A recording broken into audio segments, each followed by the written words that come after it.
Uma das coisas que eu gostaria de convidar você é você pensar diferente do que a circunstância exige ou ela está forçando você a pensar sobre a sua vida. E eu gostaria nessa noite de conversarmos, porque eu acho que é mais do que uma pregação, mas é uma conversa, sobre confiança. E eu sei que as circunstâncias, elas muitas vezes nos espremem, né? Elas muitas vezes nos pressionam para que a gente faça o que ela quer que a gente faça. E muitas vezes as pessoas que estão envolvidas no processo da dificuldade conosco, elas estão querendo que a gente faça alguma coisa ou reaja de alguma forma. E a melhor maneira que o cristão precisa aprender e viver é uma vida de confiança. Confiar, irmãos, quando tudo está bem, é muito prático. Mas quando as circunstâncias acontecem na sua vida, na sua família, é aí que nós expressamos o quanto nós confiamos e em quem nós confiamos.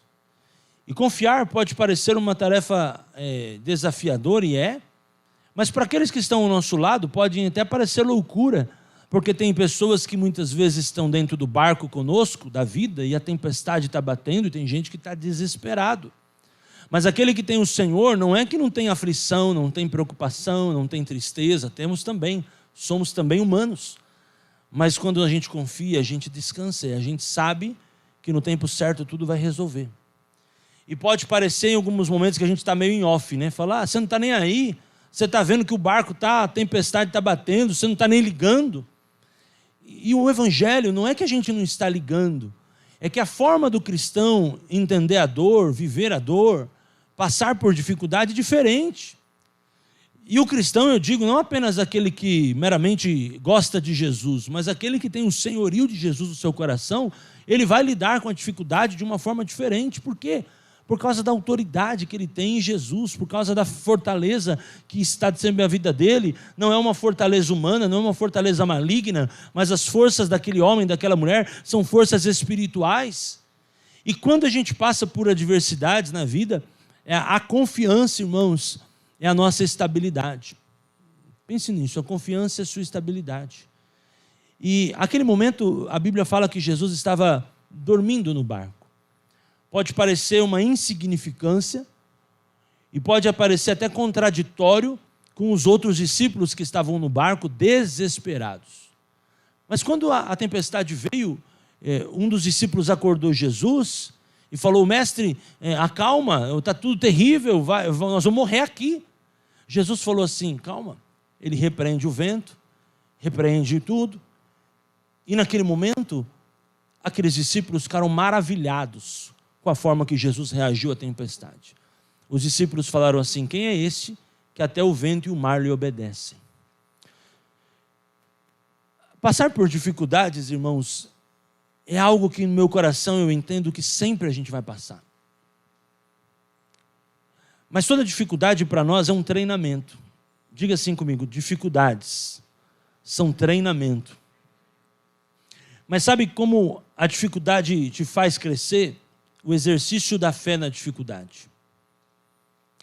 A fé é um exercício.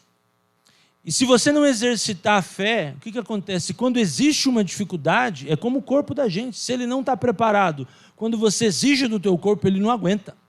E tem vezes que pode parecer meio maluco, mas assim, faça da sua vida um exercício de fé. Faça da sua vida um exercício de fé, um exercício de superação. Não para que os outros, mas para você mesmo.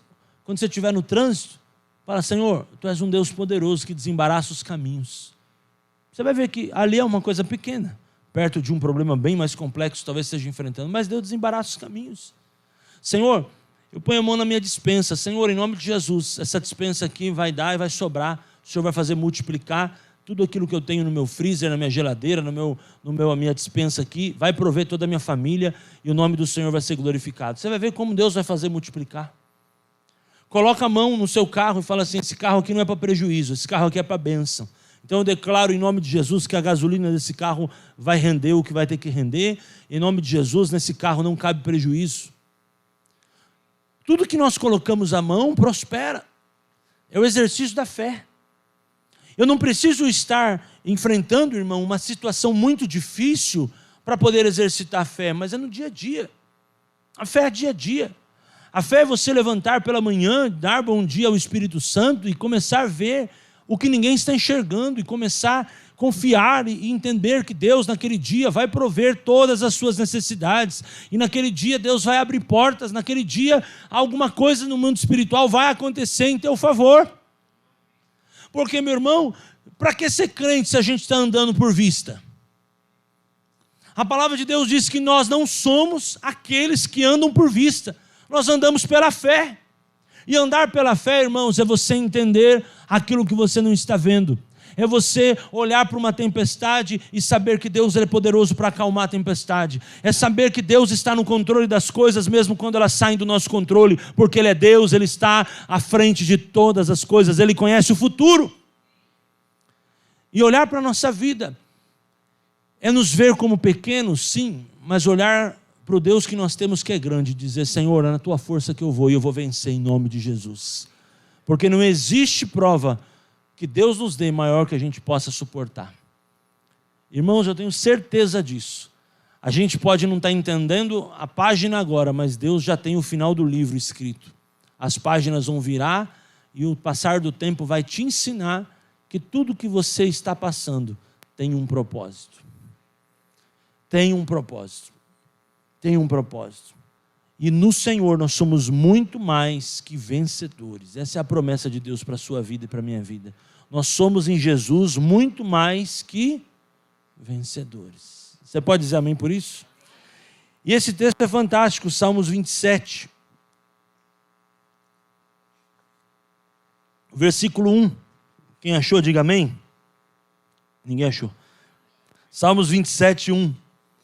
Vamos orar enquanto você procura. Pai, colocamos esse tempo onde abrimos a Tua palavra nas Tuas mãos, crendo no agir do Teu Espírito, que Tu tens um plano e um propósito para cada um de nós. Fala conosco por intermédio da Tua palavra agora, em nome de Jesus.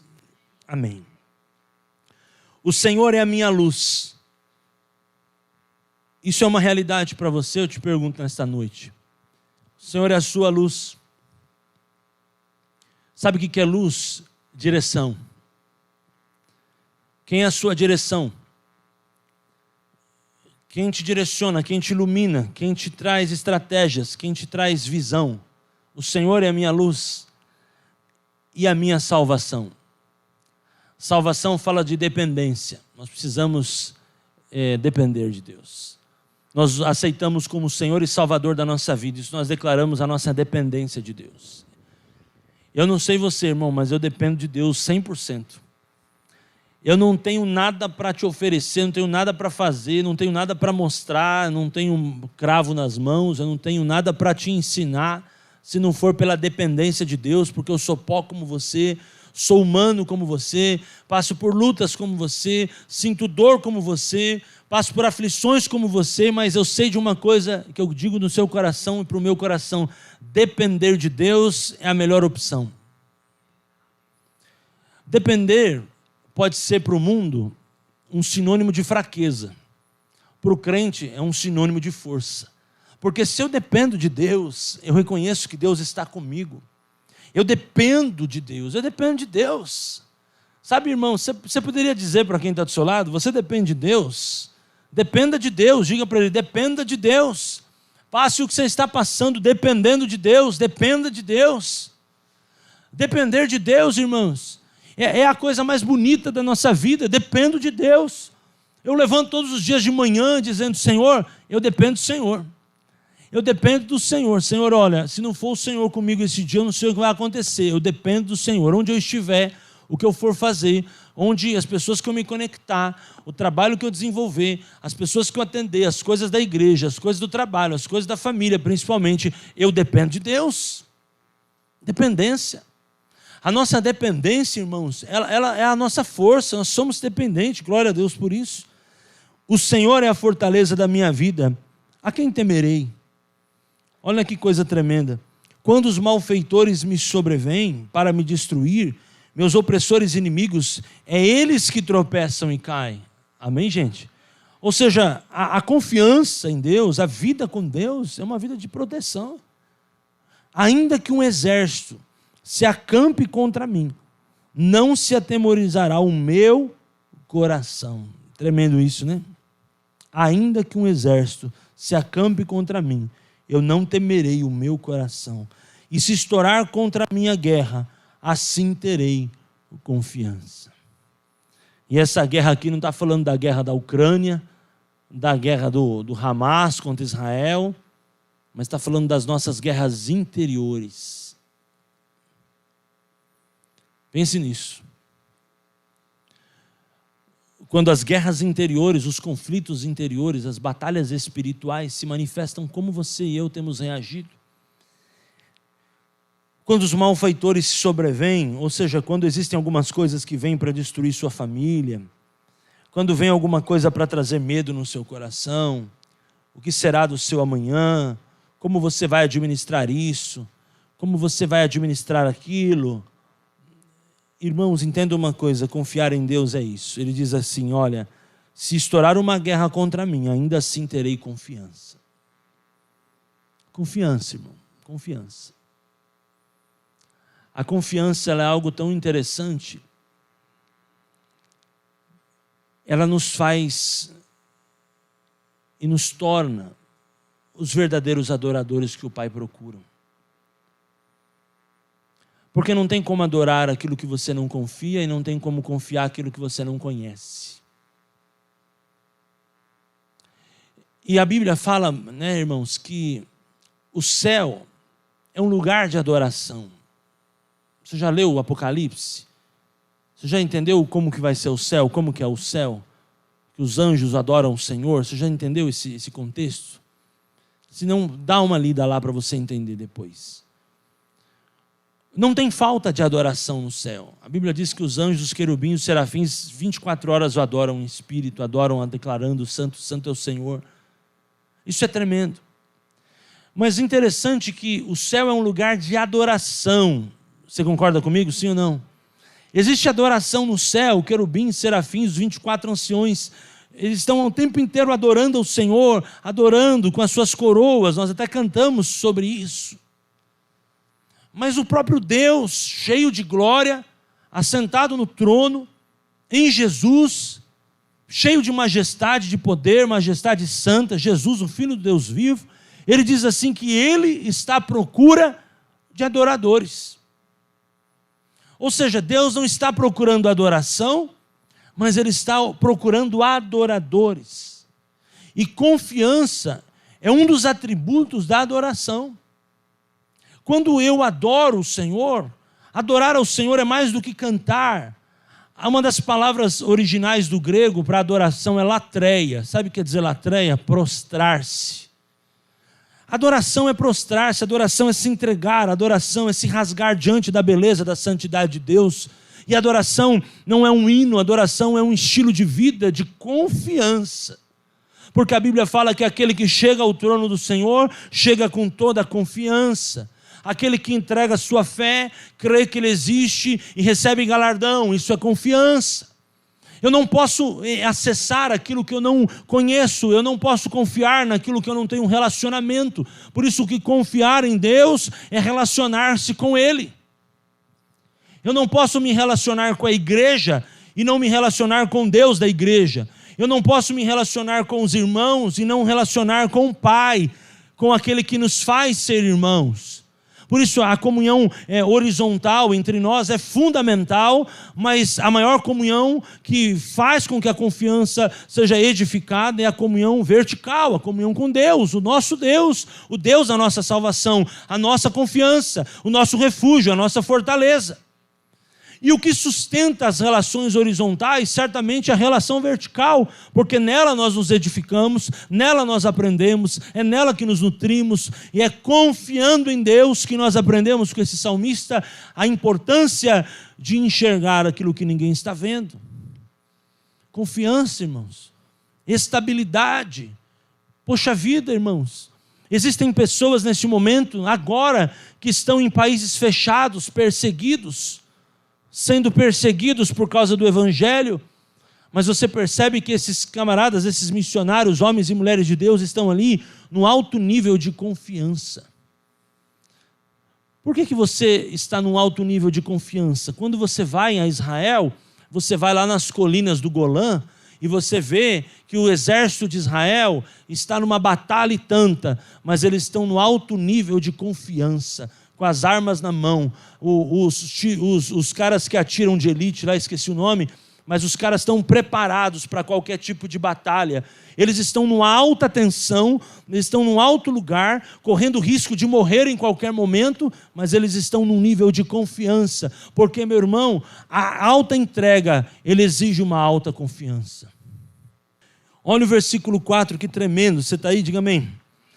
Uma coisa eu peço ao Senhor e eu buscarei. Ou seja, eu não vou apenas pedir, mas vou me empenhar para alcançar o que eu estou pedindo. Que eu possa morar na casa do Senhor todos os dias da minha vida, para contemplar a beleza do Senhor e meditar no seu templo. O que ele está dizendo aqui para nós? Eu tenho minhas reservas, eu tenho minhas lutas, mas o melhor lugar onde eu posso me abastecer é na casa de Deus. Gente, igreja não é sobre uma instituição, mas é sobre o Deus da casa. Entende uma coisa? Não é uma instituição, a igreja é a casa de Deus, é o Deus da casa, é relacionamento com o Pai. Nós vamos à igreja por causa de Jesus. Jesus é o dono da igreja, Ele é o Senhor dos senhores, é o Rei dos reis. Eu vou na igreja para me relacionar com o dono da casa, para ter um encontro com Jesus. Eu vou para ser alimentado por Jesus, para confiar em Jesus, para aprender de Jesus, para receber de Jesus, porque Jesus é tudo em todos, Jesus restaura, Ele é a esperança da glória. Eu vou à igreja porque eu vou para a igreja, não porque está tudo bem. Irmão, eu vou para a igreja porque está tudo bem ou não está tudo bem, porque eu vou na casa de Jesus, eu vou acessar o altar de Jesus, eu vou buscar Jesus. Jesus não é para mim ir para a igreja uma rotina de vez em quando. Jesus é um ato de adoração. Eu vou ali porque ali eu serei renovado, ali eu serei cheio, ali eu serei alimentado, eu receberei direções, estratégias para minha casa. Confiança não é autoconfiança, mas é confiança no alto, no Deus do alto. Porque se você não tem a confiança em Deus, a tua autoconfiança não vale nada. Pelo contrário, ela é uma soberba. Ela é uma altivez. E quando nós vamos para a igreja e nós chegamos na casa do Senhor, em todo tempo Deus está falando. Em todo tempo nós estamos atentos aos sinais de Deus, o que Deus está falando aqui hoje. Eu não vou me preocupar com isso, com aquilo. Eu não vou me preocupar com A, com B, eu não vou me preocupar com C, eu não vou me preocupar com situações. Eu preciso ir à igreja porque eu vim para a igreja para ouvir o Deus da minha confiança. Eu estou passando uma prova, eu preciso estar direcionado para uma prova. Quando você vai fazer um Enem, um jovem, quando você vai fazer um vestibular, quando você vai fazer uma entrevista de emprego, você não pode ficar olhando para as coisas que estão ao teu redor, você precisa estar focado naquela prova. Você precisa entrar naquela sala e deixar de lado tudo que está ao teu redor, as diferenças, enfim. Agora aquele momento é o teu momento, que vale aquela universidade, que vale aquele emprego, que vale alguma coisa na sua vida. E assim a casa de Deus para nós, irmãos, confiança não é um trabalho apenas de correção, mas a confiança sobretudo é um trabalho de prevenção. Eu vou a Deus, eu vou buscar a Deus, eu vou entender qual estratégia Deus tem para a minha vida. Eu não sei quando Ele vai operar, se no começo, no meio, no fim, mas confiar em Deus é estar pronto, acessando as plataformas proféticas de Deus para receber direções que vão mudar o destino da minha família. E não tomar nenhuma decisão sem não ter o aval de Deus. Eu vou à igreja não porque hoje tem culto, não por causa de uma religião, por causa de uma Bíblia debaixo do braço. Hoje em dia nem tanto mais usa a Bíblia, a maioria com celular, não tem problema não. O importante é o acesso à palavra. Mas o mais importante é ir à igreja focado naquilo que eu preciso. Meu irmão, se você vai no Leroy Merlin para fazer compra, você vai comprar cimento, você vai comer cimento. Nós precisamos ir para os lugares onde nós vamos acessar o que precisamos. E Deus, o Deus da graça está neste lugar. O Deus da cura, o Deus da salvação, o Deus da libertação, o Deus da restauração, o Deus que cura, está aqui nesta noite, entregando tudo o que você precisa. Você precisa estar disponível, disposto para receber o que Ele está te entregando. Diga amém por isso. Espera aí, irmão, eu vou porque eu vou buscar meu Deus. Eu vou buscar meu Deus, igual quarta-feira, eu estava só o pó da rabiola. Eu estava cansado, irmãos, mas eu falei assim, eu vou para a igreja, eu vou buscar o meu Deus, eu vou lá porque o Senhor vai falar comigo, eu vou receber uma estratégia de Deus para a minha vida. Eu peguei meu celular, fiquei ali com um bloco de notas, ouvindo a pregação e anotando tudo, porque eu não vou tomar nenhuma decisão sem ter uma estratégia clara daquilo que Deus quer que eu faça na minha vida. Eu não vou na igreja porque é domingo, eu não vou na igreja porque é quarta, eu não vou na igreja para cumprir uma obrigação, para marcar um ponto, porque a igreja não é empresa. Eu vou na igreja para adorar o Deus da minha vida. Eu vou na igreja para alimentar a minha confiança, porque eu não vou lá na igreja para corrigir questões, eu vou para me prevenir de questões, eu vou para me proteger, eu vou para colocar minha família no altar, eu vou para colocar o óleo sobre a minha casa, eu vou porque eu quero profetizar, porque existe milagre no altar, porque quando sai do altar uma palavra, um louvor, uma unção, a minha casa é tocada, a impartição de Deus toca a minha família, a unção toca o meu filho, a unção toca a minha família, a unção restaura o meu lar. Eu estou acessível àquilo que o Espírito Santo quer fazer, porque eu estou na casa do oleiro, e ali eu estou recebendo a forma que o Senhor quer me dar naquele momento. Irmão, irmã, eu sei que muitas vezes bate o desânimo na nossa vida, mas busque a Deus mesmo desanimado. Eu sei que muitas vezes bate o medo da nossa vida, mas busca a Deus mesmo com medo. O que nós não podemos deixar de buscar a Deus? Porque é só mediante essa busca que nós vamos viver uma vida de confiança. Vai com medo, mas vai. Vai chorando, mas vai. Vai aflito, mas vai. Vai buscar, vai entender, vai buscar, vai sedento a Deus. O que Deus quer da minha vida, o que Deus quer falar comigo. O que Deus quer me ensinar. Depende de nós, irmãos, depende de nós. É o que o salmista está dizendo, eu estou pedindo para o Senhor uma coisa aqui, eu vou buscar.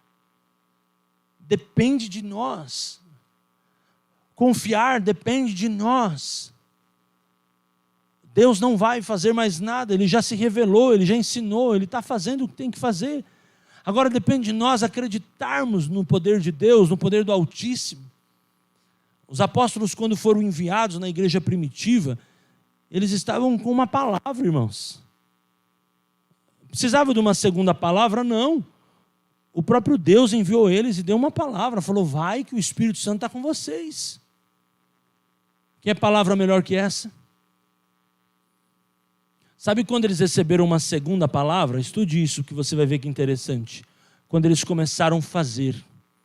A partir de Atos 2. Enquanto eles não tiveram uma decisão de buscarem a Deus, eles não tiveram palavra nenhuma. Sabe por quê? Porque enquanto a gente está esperando a segunda palavra de Deus e a gente não faz nada, a gente está mostrando para Deus que a gente não acreditou na primeira. E Deus só vai falar com a gente a segunda vez se quando Ele der a primeira palavra você fazer alguma coisa para mudar o destino da sua vida. Pode estender. Lucas 24, Deus fala com eles, o Espírito Santo se revela, depois o Espírito Santo começa a ensiná-los em Atos 2. Mas entre Lucas 24 e Atos 2 teve um tempo. E irmãos, enquanto for o tempo da tua decisão, Deus não vai falar nada. Porque Deus já falou. É igual uma mãe falar para o filho, filho, pega isso aqui e leva lá. E depois o filho esperar que a mãe desfale. Quando ele vier falar com a mãe, o que a mãe vai falar? O que eu falei para você? Ele sabe, ele vai falar para pegar isso aqui por lá. Enquanto você não fizer algo, Deus não pode se manifestar. Porque Deus só vai reagir por causa de uma ação nossa. Se você está demorando para obedecer alguma coisa, você está no silêncio de Deus, sim. Porque Deus está de braço cruzado esperando uma decisão sua, que vai te ensinar algo poderoso e tremendo, e Ele só pode te dar a próxima direção quando você obedecer a primeira. Isso é muito forte. Você está aqui? Diga amém. Onde mais prova bíblica? Isaac. Isaac cavando os poços, estude sobre isso. Ele só teve uma palavra de Deus, irmão, para o próximo poço quando ele cavou o primeiro. Jeremias, o chamado de Jeremias. Ele só teve uma palavra de Deus depois que ele obedeceu a primeira. E saiba de uma coisa, eu iria abrir, mas não vou fazer por causa do tempo, mas se você for fazer uma análise de Hebreus 11, a galeria dos heróis da fé, aqueles camaradas marcaram história, mas eles eram homens como eu e você, que tinham seus sofrimentos, suas dores e suas lutas. Mas por que eles chegaram num nível de fé que alcançaram testemunho, como diz a Bíblia? Porque eles fizeram o que ninguém da época deles estavam dispostos a fazer. Pense nisso. Moisés não era um super-homem, Moisés também tinha suas angústias. Moisés também tinha seus temperamentos a serem tratados. Davi também, como falei hoje de manhã, Davi também errou demais na conduta da sua família. Abel, ele erra. Homens e mulheres de Deus, não é porque são homens e mulheres de Deus que não tem erro. Mas o diferencial desses homens foi o que eles fizeram dentro da sua geração, ao ponto de impactar o povo e impactar a geração, os anos da vida deles. Você está aqui, diga amém. Então, se Deus não te deu nenhuma palavra ainda, irmão, certamente você precisa tomar alguma decisão esses próximos dias para que Deus te dê uma próxima palavra.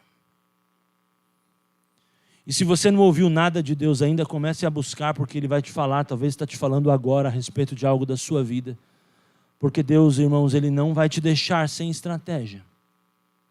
Se você está vivendo uma situação e se sentindo sem estratégia, meu irmão, você não está ouvindo Deus. Deus está te falando. Deus está te dizendo, Deus está te mostrando, Deus está te alinhando. Deus está mostrando o que fazer. Deus está te dando estratégias. Vamos seguir por aqui. Vamos seguir por aqui. Senhor, mas eu queria seguir por aqui. Filho, eu sei que você quer seguir por aqui, mas vamos fazer isso aqui agora. Isso aqui vai ser melhor para a sua família. Vamos fazer isso aqui agora porque vai ser melhor para a tua família, vai ser melhor para o teu coração. Porque, irmãos, as decisões, elas não são apenas as decisões que nós tomamos, mas muitas vezes entender quando nós não estamos prontos para tomar decisões. E reconhecer que não estamos prontos para tomar decisão também é uma boa decisão. Sabia disso? Porque a gente muitas vezes acha que a gente, já estou terminando, pensa que a gente vai tomar decisão e toda decisão é fazer alguma coisa. Mas muitas vezes não fazer nada é uma melhor decisão quando você não sabe o que fazer. O processo da espera. Porque, gente, agora vamos ser sinceros. A gente não gosta de sentir dor. A gente não está preparado para enfrentar dor. E o pior momento de se tomar uma decisão é na hora da dor. Porque na hora da dor, não é que a gente não tem experiência, mas a gente está emocionalmente muito abalado. Sim ou não, gente? E na hora da dor, a gente está emocionalmente fragilizado. E agora eu te faço uma pergunta: que tipo de decisão você pode tomar na hora da dor? Por isso que tem momentos que o melhor a se decidir é não decidir por enquanto. Está doendo, estou numa pressão, estou num momento difícil. Eu vou esperar um pouco, eu vou esperar baixar a poeira, eu vou esperar acalmar, eu vou esperar dar uma estabilizada das minhas emoções para que eu possa tomar uma decisão. Porque se eu tomar uma decisão agora, eu vou chutar o balde. Se eu tomar uma decisão agora, eu vou arregaçar com tudo, eu vou no bife. Vai abrir o açougue que só Jesus. Agora, se eu tomar uma decisão no Senhor, irmãos, espera no Senhor. E a Bíblia diz: esperei com paciência no Senhor, Ele se inclinou para mim. Oh, glória! Dá um glória a Deus aí, Geraldo. Glória a Deus. Porque eu esperei. E existem momentos, irmãos, que o Senhor está falando que confiar não é saber fazer tudo, ou não é fazer tudo, mas é esperar. Esperar alguma coisa, esperar. Peraí, irmão, eu não vou tomar uma decisão fragilizado, no desespero. E naquele dia do desespero vai acontecer de tudo para você tomar uma decisão, vai chegar coisas no teu ouvido para te estimular a tomar decisão, para te irritar na decisão. Quando você está irritado sobre um assunto, o diabo levanta pessoas para te ligar, para te mandar mensagem, para te instigar naquele assunto, para massacrar aquele assunto na tua vida, para ficar esticando o chiclete, falando daquele assunto que já era para ter encerrado, mas fica comendo aquele assunto, comendo aquela comida embolorada, aquela comida envelhecida, e fica ali. Aquele é o momento onde você e eu precisamos esperar, baixar as tensões da vida, o estresse, e ali tomar uma decisão. Sabe por quê, gente? Quando a gente toma uma decisão na pressa, toma uma decisão com dor, acho que ele está dando ruim na bateria aqui. Muito provavelmente a gente vai trocar de problema, não vai resolver o problema. É muito provavelmente isso vai acontecer na sua vida ou na minha vida. Sabia disso? Você só troca o problema. Porque se existe um problema, e aquele problema é para você enfrentar, meu irmão, você tem que ter autoridade e sabedoria para enfrentar. Não adianta você querer tomar uma decisão ali, porque aquela decisão não vai resolver nada. Você vai trocar o problema. Porque nós vivemos um mundo, irmão, de muita pressa. E todo mundo tem pressa de resolver suas questões. Se a gente pudesse apertar um botãozinho, e esse botãozinho garantisse para nós que a gente sairia do problema hoje, acho que todo mundo viria aqui à frente e apertaria esse botão.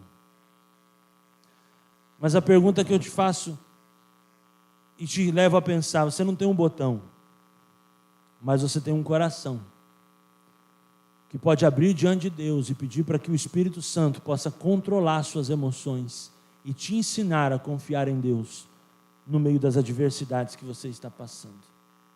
Te ensinar a esperar e a descansar no poder do Altíssimo. E certamente você como adulto, você como pai, você como mãe, você como marido, você como filho, você como adulto, jovem que estamos aqui em cima, o teu nível de confiança em Deus vai inspirar talvez os teus filhos que estão lá embaixo, ou que estarão lá embaixo daqui a uns anos. Pense nisso. Um diagnóstico é visível. A cura pode ser invisível, mas nós cremos na cura. Um problema familiar é visível. A restauração é invisível, mas nós cremos no invisível. Nós cremos que vai se manifestar o que é invisível. Vai se manifestar a restauração da sua família. Nós cremos no que o homem pode dizer, porque acreditamos na ciência, mas quando nós olhamos para a ciência, nós cremos que tem um Deus que fala acima da ciência, e Ele tem o poder de libertar pessoas que estão debaixo de vícios, debaixo de preocupações, debaixo de angústia, debaixo de ciladas. Nós cremos no poder da libertação, e por isso nós chamamos sobre a sua vida, em nome de Jesus, as coisas invisíveis de Deus, as coisas que os teus olhos ainda não viram, mas que a partir desta noite, como homem de Deus e profeta de Deus, eu declaro, você enxergará, você acessará coisas invisíveis da parte de Deus, em nome de Jesus.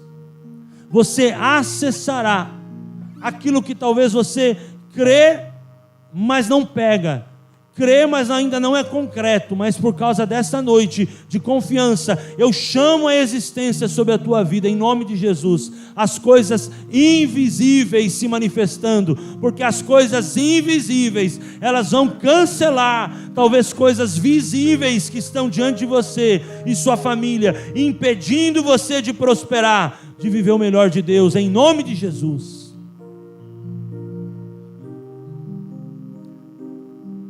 Em nome de Jesus.